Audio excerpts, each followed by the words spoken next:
Hello, everybody, and welcome to the Sheffield United Way Premier League prediction show. This one is for game week number 17. Now, apologies that we have missed the last two game weeks, but between big news happening for Sheffield United, between Jimmy's daughter's football Christmas do, between my own general life admin, and I'll be honest, most of it was my fault. We just didn't have time to get through the last two game weeks last week. But that is not to say that we didn't make our predictions. And before I bring her in, before I tell you how we did, let's bring Jimmy in because I think he's going to want to be a little bit smug about this one. How are you doing, Jim? Very well, thank you, mate. How are you? Yeah. Well, I'm feeling Christmassy. You know, I've found my Christmas spirit. I was a humbug last time. I mocked you for having your Christmas tree up too early, and then suddenly I'm here, Christmas jumper in hand. Yeah. On back. So, love it, mate. It shows what happens when Sheffield United win a game. You know what I mean? Mate, all of a sudden, I'm a different man. It changes everything. It does. Last time we were together, weren't Ekit boss last time we were together? Yes, it was pre-Burnley, was it? Last one we did? Must be, yeah. So I don't blame you for being Scrooge at all. And now, look at you. That's why I was in such a bad mood. All I needed was a week of Chris Wilder, and then look at me. I'm like a new man. That's all we can ask for, mate. That's all we all need. A week of Chris Wilder. A week of Chris Wilder would do everybody a little bit of good, I'm sure. Now, across the game weeks that we have missed, it's not been my best performance. So Jimmy has won across the last 3 game weeks by a total of 19 to 14. And that brings our overall table, as you can see on screen, to quite a dominant 10-point lead for Jimmy. Now, the last viewer, you can see there the viewers are miles ahead. That's always going to be the case in this kind of game. But the last viewer from our last video weeks and weeks ago was Matt Clinton. But it's so long ago that it's quite difficult to give him a proper shout out. So I apologize, Matt. You were our last winner. You did very, very well, I am sure. I think it was a 9-point week for you. Now, bearing in mind, I only got 14 points across 3 weeks. That sounds like the 9-pointer was probably a very good start. Well done, mate. How are you feeling about your win, Jim? We're not quite at the halfway stage. Have I just got Chris Wilder in and I'm now going to go on a romp up the league? I feel like Chris Wilder, to be honest. It's just a complete change in my fortunes, isn't it? After a few losses on the spin, I needed a change, and Chris Wilder comes in and I'm just rejuvenated, mate. What can I say? Did I beat the viewers last week? Did I beat the viewers last week as well? I mean, you did beat the viewers. However, in this instance, the only viewer playing was Shaz. Oh. Sorry about that, Shaz. Thanks for playing. Yeah. And I'm fairly confident that Shaz beat me. So, you know, pros and cons. Yeah, me too. You weren't bottom of the pile. Not my best. But let's get into this week's games and let's have a look at what we've got in front of us. So, talking about Notts Forest against Spurs, I've gone for a 1-1 draw because Forest are in terrible form. They've lost 5 of the last 7. They've lost their last 2 at home. And I've gone on and on about their home form. And I think they really rely on that for any kind of success. And that's seen them really start to drop towards the relegation zone. But whenever Cooper has found himself playing for his life as Forest boss, they do seem to pull results out of nowhere. And actually, their record against the top 6 teams is really quite impressive, to be honest, at home over the last couple of seasons. You know, this year so far, they've already beat Villa at home. Last season, they beat Arsenal, beat Liverpool, they beat Spurs in the Cup, they drew with City, drew with Chelsea. I mean, I think most teams down in this position would kill for a record like that. So I am gambling on that continuing and on Forest's home record coming back and then finding themselves a little bit of form again. But to be honest, Jim, there's a reason that you're 10 points clear.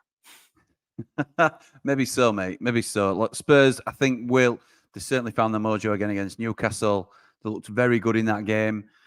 I sometimes do a stream with some Forest lads, and they are the lads that are involved are very anti-Steve Cooper. I like Steve Cooper as a manager. I'm not obviously a finger on the pulse like those lads will be, but it seems like they've soured on him. Certainly a lot of the fan base have.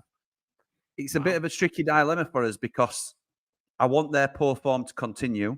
obviously, because as a Sheffield United fan, we want to get closer to them. If They're they the sack team. her, there's the chance they could get what's known in the Premier League as the Chris Wilder effect. He's the ultimate manager bounce. So we don't want him bringing in a better manager and getting another bounce. So if the odd draw creeps in here and there and keeps Cooper alive, even though I rate him as a manager and think they should stick by him, if he's going to be the man that pulls them down slightly, then I will stick with that. I'll take a draw if it means Cooper gets some more game time. But I genuinely think, even though Forest have got a decent home record this season, despite the poor recent form, I think Spurs are going to have too much for them. I think they looked very good. I can't look past that Newcastle performance. And don't get me wrong, Newcastle looked tired. But we know what talent Newcastle. We know better than anybody what talent's in that Newcastle side. And they've got a plethora of injuries. But I just fancy Spurs to turn up and do the business. And I won't be sad to see him turn Forest over. I'm never sad to see Forest lose. So come on, you Spurs. Up the Spurs. I think that's fair because I think Forest are the team I'm targeting. They're the next one in line now. I think Everton will get out of it. We've seen Bournemouth and what they can do. It's got to be Forest that we're targeting. So every point they drop is a positive for us. Absolutely. So I've just referenced them and they have massively got themselves out of trouble. Bournemouth at home to Luton. And I mean, it turns out that Bournemouth, you know what I mean? They might just be brilliant. They might actually just be a really good team. I was so down on our performance against them. But then, of course, they have gone absolutely on fire since getting their first win of the season. I think they've won 5 out of their last 7. The only 2 they haven't won were a loss at City away and drawing with Villa. That's a team that is in some cracking form. So I'm going to back them to beat Luton. This is the kind of game Luton will have to target to get points. It's the kind of game all season that I've said Luton will be competitive. Luton will get points. But I just think Bournemouth have hit that switch and I think they've properly kicked on. I was just going to pull you on that, actually. Oh, I really rate Luton. I think they're a really strong team. What do you think? How do you think Luton are going to go this week, Ollie? They're going to lose. They're going to lose. Every week you predict Luton to lose. So I'm not buying into this. I like Luton and I think they're doing it. To be honest, mate, I know. And they're coming up against tricky opposition here. Bournemouth, I think, are a good side. They outplayed us. I appreciate that wasn't a tough task at the time, but I think they are one of the form teams in the league at the minute, the way they've turned things around. Obviously beating Man United 3-0. They're playing teams at good times. I just think, like you said, Luton are getting better week on week, grinding out results. I thought they were very unlucky last week not to get something against City. And they got the draw against Arsenal. And I just think, have they got enough to get something here? I think they probably have. I can see it. Listen, I wouldn't be surprised, and I certainly wouldn't be upset if they got turned over. If they got turned over by Bournemouth. But yeah, anyway, we'll see, mate. I think that's fair. Someone who does agree with you, Bulgarian Blade, has also gone for a 1-1. Didn't know if you'd want to shout out, Jim. Because I saw you giving a shout out on Twitter earlier. Shout out for the Bulgarian Blade. Claire has started her own YouTube channel, so go and give her some support over there. Another Blades channel. There's room for loads more. Can't get enough of your Blades content, so show Claire some love and go and subscribe to Claire. Bulgarian Blade. 100%. I think that would be a great idea for anybody who wants more United content. I'm sure Claire is going to be absolutely fantastic as well. So do go out there and show us some love if you get the chance. Now, we talk about it. We big up another United content. Then we talk about the big game of the weekend. And Jimmy, go for it. I'm on the Wilder train. What can I say? It's a great time to play Chelsea. Chelsea, I always think as a club, no matter who our manager is, I always fancy us to raise our levels to that of the opposition. So I think we can match these in terms of form, and I just think we'll go wanting it more. I think we'll want it more, and maybe it's a little bit optimistic, and I wouldn't be too disheartened with a draw, but I think we're riding a wave of momentum here, and Chris Wilder will fancy us to get. The one thing I love about Chris Wilder, well, one of the many things I love about Chris Wilder, is no game's a write-off. He doesn't turn up to any games and think, oh, well, it's going to be tough today, so we'll just shut up shop a little bit, and if we can nick something, it'd be brilliant. He will go to Stamford Bridge and attack. And Chelsea might not be ready for that. They're not going to know what formation we're going to play because we don't know how we're going to play, because you'd expect a Wilder team to be 3-5-2. couple of games has been 4-3-2-1. So I'm riding that wave. I'm absolutely loving it at the minute being a Blade. It feels like we've got our club back, and I'll keep saying that no matter how much stick I get on social media for it, because it's not anti-Eki, it's pro-Wilder. So, yeah, I fancy us to nick something. You're probably a much more realistic, level-headed Blade with your scoreline, although... Negative the word you're looking for, home. Jim. Anybody who's spent any time with me knows the answer is negative. What I am is the ultimate pessimist, and that's always been the way. But I'm saying that, and I'm calling myself a pessimist while saying that we're going to draw away at Chelsea. I mean, what a ridiculous idea that is, that's being pessimistic. I think, look, Chelsea aren't really very good. You know, they've only got 1 win in the last 5. They've only got 2 wins from 8 games at home. They're not a team that are really looking like doing anything other than mid-table mediocrity. And our performance has been so much better in the last week. We really took the game to Liverpool, and we were unlucky not to get something there. I do think that Liverpool didn't carve us open. They didn't create loads. Thought the goals they did score were... So, you know, I do think that this is showing something different from United. And I believe in what we're doing. I believe that we are seeing a plan, seeing something different. So I'm going 2-2 because I think that we can really hurt a team that are struggling in terms of their own momentum, in terms of their own sort of confidence, and particularly that are struggling in front of goal against a team that's so much better defensively than we were. I think there's a chance for United. And so let's say, be positive. We're not going to lose. Maybe we'll win. Love it. Maybe we'll win. It. Yeah. Love Indeed. So up next, Manchester City. Now, a team who's also not been in fantastic form, if we're being honest with ourselves. Man City had a really rough patch by their standards. You know, they only managed to draw with teams like Liverpool and Tottenham and Chelsea. So they were in a really bad patch of form that, you know, everybody else would think, oh, God, this is the disaster. I can't believe we're only drawing with these teams. But I do think now Rodri's back. Stones is back. I know Haaland's out injured, but I really just think that City have got too much for teams that are at a mid-table level in this division. Palace as well. Let's just not ignore the fact that they are in their own little crisis. 1 win in 9. Hodgson has started arguing with their fans in his interviews, telling them that they're entitled.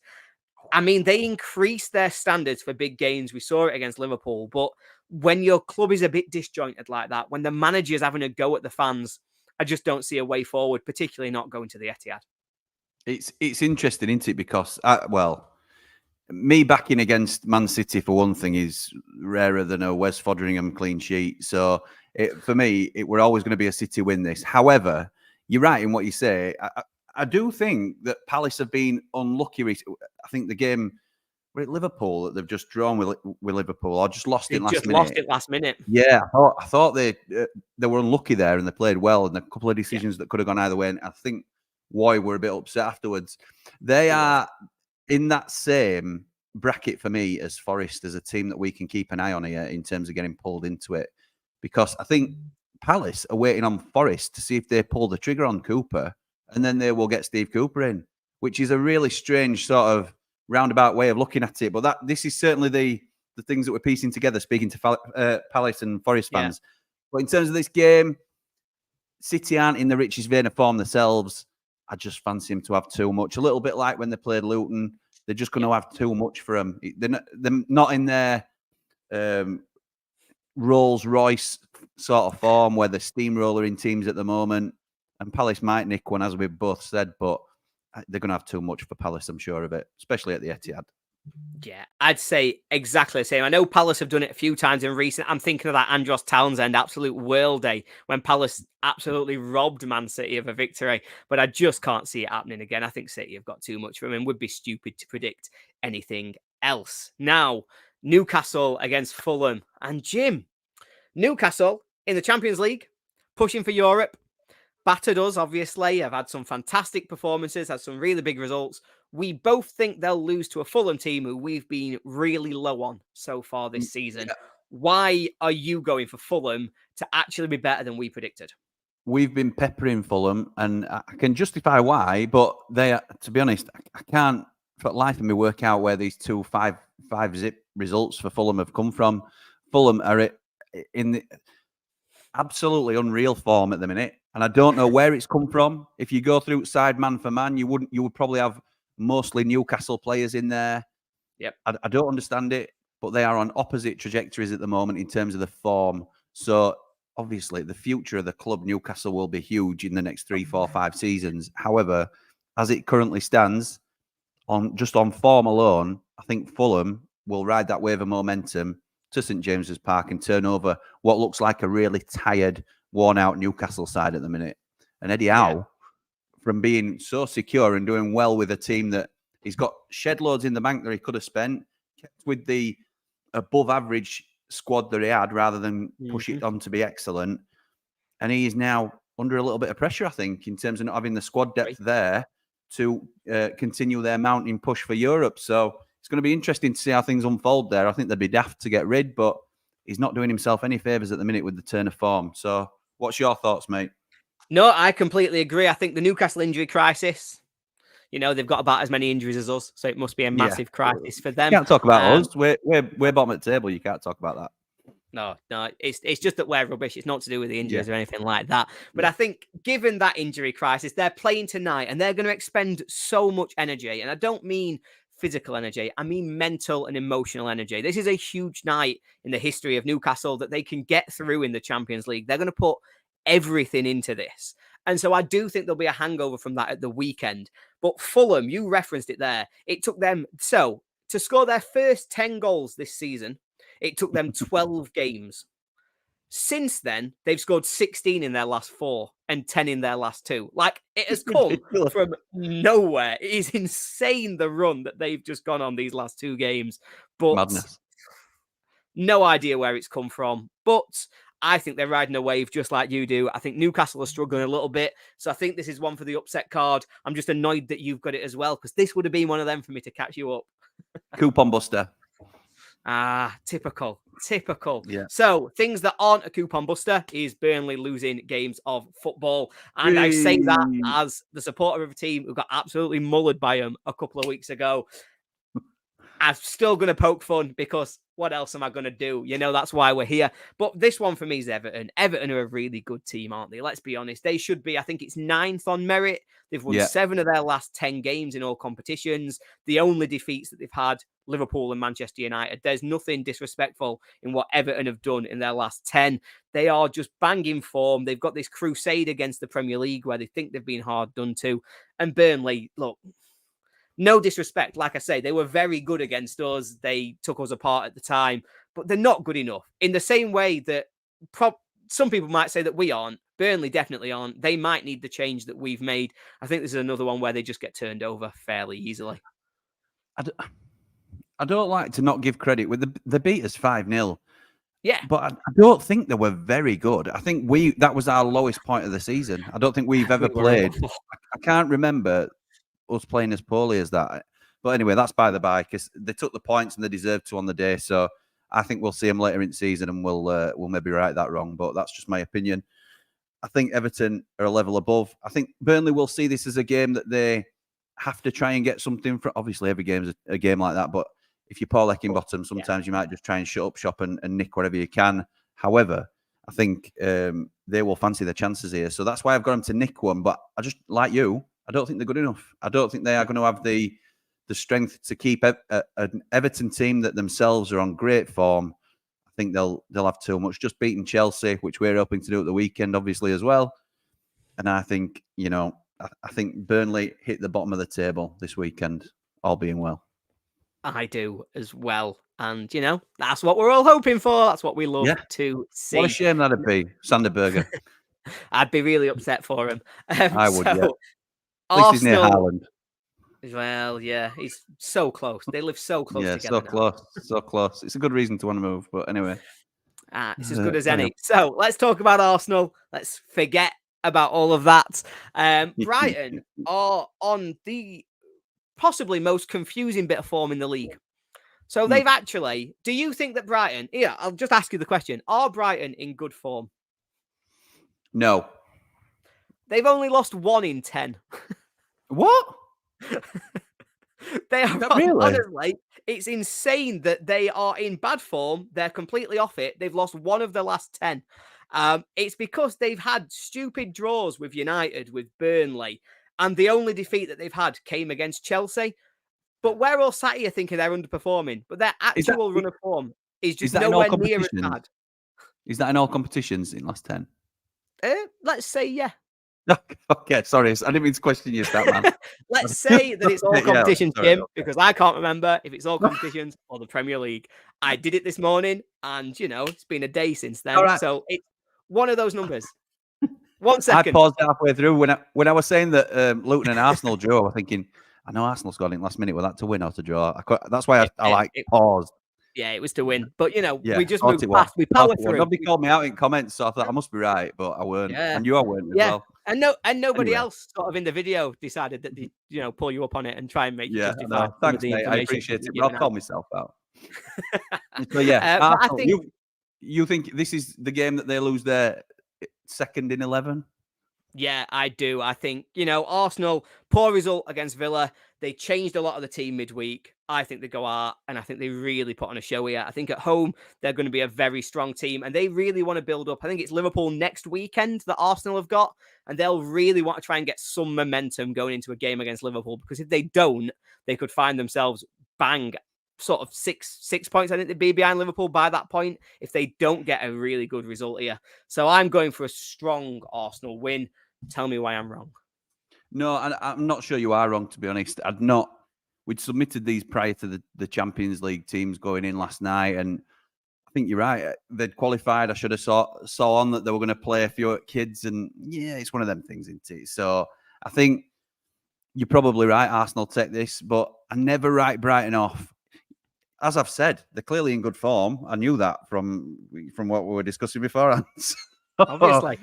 Yeah. No, but they are one of the most streaky teams in the whole league, Brighton. You never know what you're going to come up against. I think for 70 minutes, they absolutely bossed us. And this is a different time. We're under a different manager, and we squeaked out, a result that probably we should never have got near. So, yeah, they sort of fell apart after that sending off against us. Yes, so they did. You question the mentality at times. They have looked absolutely on fire under De Zerbi at times as well. So I never count them out. And I thought Arsenal were a little bit disappointing against Villa. But having said that, it would not surprise me at all to see Arsenal come up. This is probably where you get a point or two on me, mate, if I'm honest. Come on. This is what we need. We need to catch up. We need the results anywhere we can. I think from now on, I'm just going to be contrary, and I'm going to let you submit your results first, and I'm going to just go with the opposite to try and get some points on you somewhere at all. But it's not this game, because I think we both are feeling quite confident about Villa. And I'm just going to ask you the question straight up, Jim. Are Villa going to win Premier League? No. But I was saying on this stream early doors that they will definitely push for the Champions League, and it's. I didn't know that they'd be able to sustain this form, but just the way they were looking in some games, so dangerous. And then they hit a little bit of a rocky patch, but they've picked up again. And I'll be honest, I am as positive a blade under Chris Wilder as you can get. But next week we go to Aston Villa. Wow. That is probably the toughest game in the league at the minute, I think, going to Villa. So, yeah, I fancy them to keep that form going against Brentford, who I thought were quite disappointing against us, to be honest. I think we made them look that way because we pushed them back, and a great goal to win the game, but not much else separated them. We could have got a couple more. Should have been. We'll see. I just think Villa are going to have way too much. You think it's going to be a bit tighter than I do, though, don't you? By it looks. I do. This one's a difficult one for me because Villa. You're right. I think Villa away is probably one of the hardest games that you're going to have in the league, and some idiot decided to buy tickets to travel down on a Friday night when there's no trains on. Nice, but we've all made our stupid decisions. But the away form for me is still the question mark over Villa. They've only got 3 wins in 8 away from home. They really need to improve that if they're going to continue the form that they're on at the minute. Their home form is dragging them through so much right now. But away from home, I want to see a little bit more from them. I do think they'll get over the line against Brentford. We know that Brentford have been bitten by a couple of injuries. I know they're missing Mbomo. I know they're missing Tony. But I thought they were really poor at Bramall Lane. And to be honest, I thought United were unlucky not to win that 2-0. I thought that the chances that we had second half, particularly the one for Slimani, they showed that they've got a real Their defense had so many lapses in concentration, and you can't do that against Villa. You will get punished. They seem to dally on the ball a little bit. How many times did we get in and be able to nick it early? I think Villa, with their high line, you know what they're going to do. They are boom or bust. They are going to push high up on you. They're going to try and force turnovers and mistakes as close to your goal as they can to really push themselves forward. And that's what Brentford was so loose about against United. So Villa will win it. But I just have a question mark hanging over Villa's away form that makes me think it'll be a little bit closer than maybe my gut's telling me. No. Fair enough. So 2 games left. There is one. Is this one on telly? Surely not.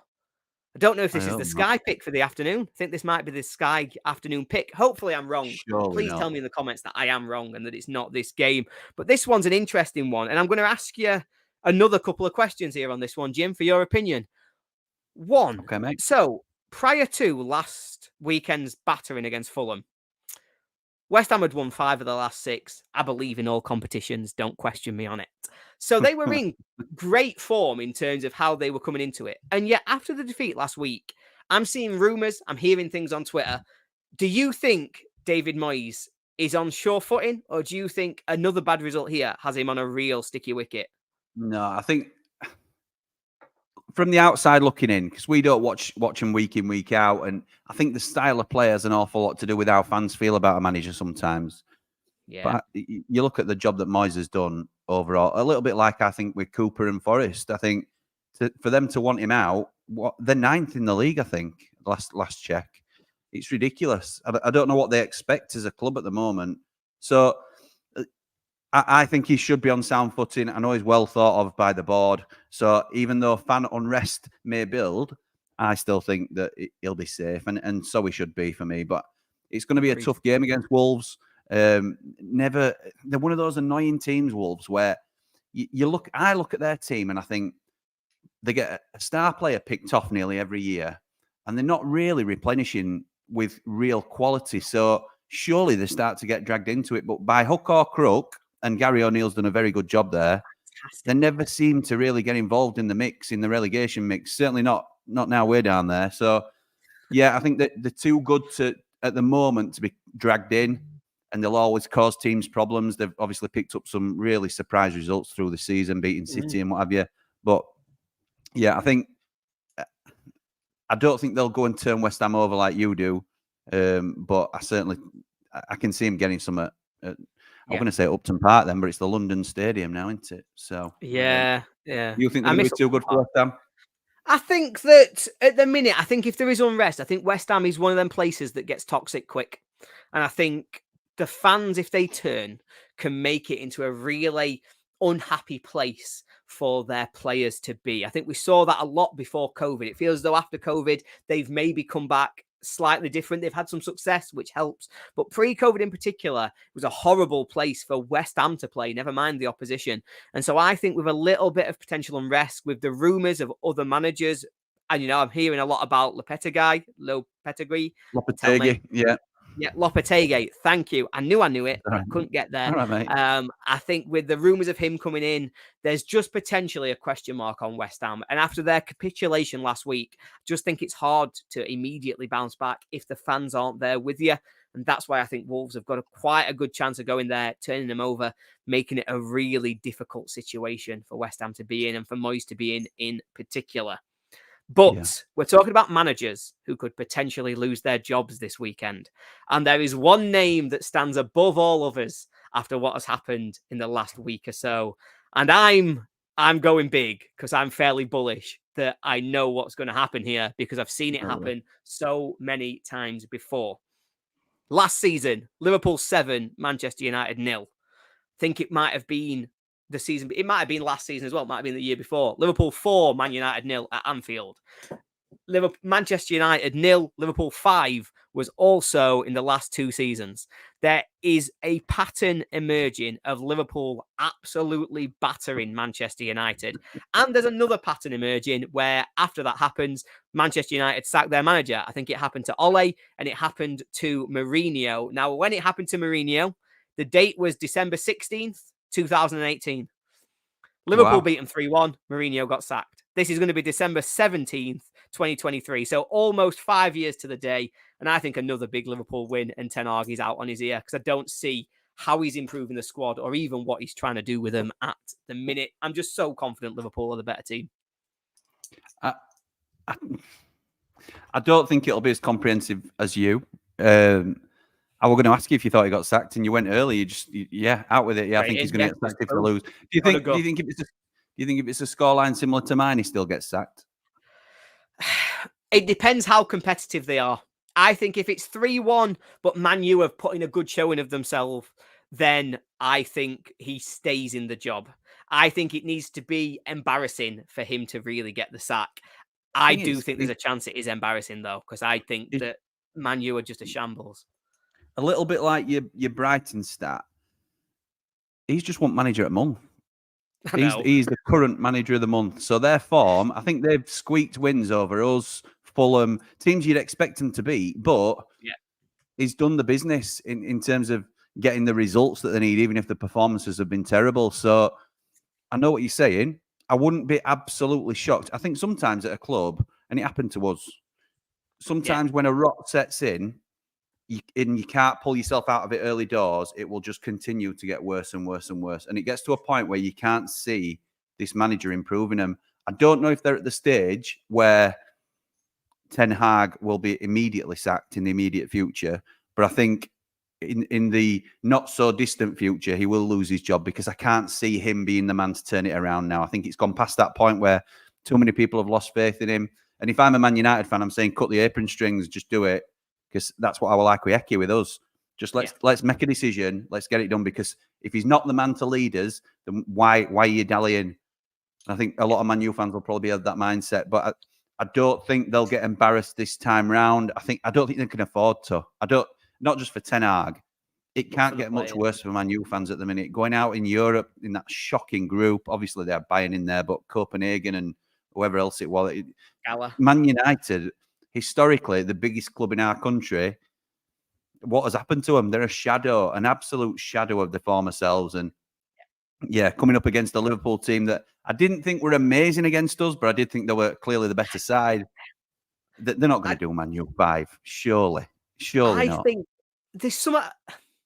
My thoughts on Liverpool are contrived, but I don't think they are particularly special. I think what Liverpool have got is this ability to turn games into chaos. And that in itself has a lot of merit. You know, you see it in the Championship. It's similar to what Ipswich do in terms of their style of play. Leeds, it's a chaos sort of development where what you do is you make the game as open as you can. You stretch it as big as you can.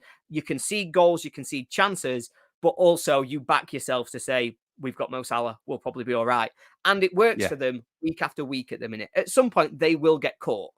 I still think there are too many flaws in their current game plan to see them maintaining what they're doing at the minute for an entire season. But in a one-off game, it's hard to back against them against anyone, particularly at Anfield and particularly against this version of Man U. And we've seen this version of Man U implode so many times. So I think Liverpool do what Liverpool do. They create chaos. They turn the game into an end-to-end spectacle where they are just running at Man U, leaving space behind. If Man U score early, it's a different game. But I think it's just so much more likely that the first time Liverpool properly go at them, they really manage to get behind Johnny Evans, who it looks like might have to play after Maguire's injury. And that's just not a match at all. Oh, is Harry out? Mo Salah. I think he's out. Is Harry out? Right, okay. That's the difference then, to be fair, because they tried to bomb him out, but obviously brought him back in when they needed him, didn't they? Player of the month. So it turned out he was their best defender by an absolute mile. Yeah, it's funny how football works, isn't it? Yeah, he's a blade. Right. So we've gone long again, Jim. We seem to do this. We get chatting. We can't stop ourselves. I'm a rambler, mate. I'm a rambler. You're a rambler, and, well, to be honest, so am I. So who am I to complain? But no, thank you very much for joining me. I very much enjoyed it. I hope you've enjoyed it as well. Hope you've enjoyed having us back after that brief little hiatus we took over the last couple of game weeks. if you want to play along, please get involved in our comments. Now, if you leave your predictions in the comments of our YouTube video, then Shaz will come along. She will pick them up, and I might be giving you a shout out the next time that we come along. Now, just before we go, we have to cover off what our banker is. So for our banker, we get double points. Make sure you put them on your predictions in YouTube as well. My banker for this weekend is Everton to beat Burnley. I am very confident in Everton at the moment. Their away form is better than their home form. They have also been on a fantastic run at the moment. I talked about it earlier on, and I just think there's so much confidence. Burnley, I don't think are in a great mindset, and I do think they'll get turned over once again. Jim, where are you going? It's win-win for me, that one, mate. I won't be upset at all if you get your banker in that one. So for and I'm going to pay homage to our the Sheffield United way guru, Nick himself, my banker, as he likes to do. I am going with the game that I've just argued won't be as comprehensive as you think it will be. Liverpool to beat Man United is my banker. Yep. And I think that is a very good choice, as you can see from my score prediction up there. Thank you very much, everyone, for joining us. We really appreciate it. Really appreciate you watching along, for joining us in the comments. It's great to see you all getting involved, and we hope to see you again next week when we come back ahead of the weekend's games. Jimmy, thank you for being here. Anything that you want to throw out that you're doing on your channel at the minute? For all Chris Wilder content, come and join us on the Chris Wilder fan channel, also known as the Blades Ramble. And yeah, it's very pro Wilder at the minute. So whether that floats your boat or not, I'm not sure. But that's what we're talking about, all things Chris Wilder at the minute. So up the Blades. Up the Blades, indeed. Let's leave it on that one. We're feeling positive. We're feeling a positive result for the weekend. Thank you again, everyone. And we will see you next week. Have a good one once I find our outro. Cheers, everyone.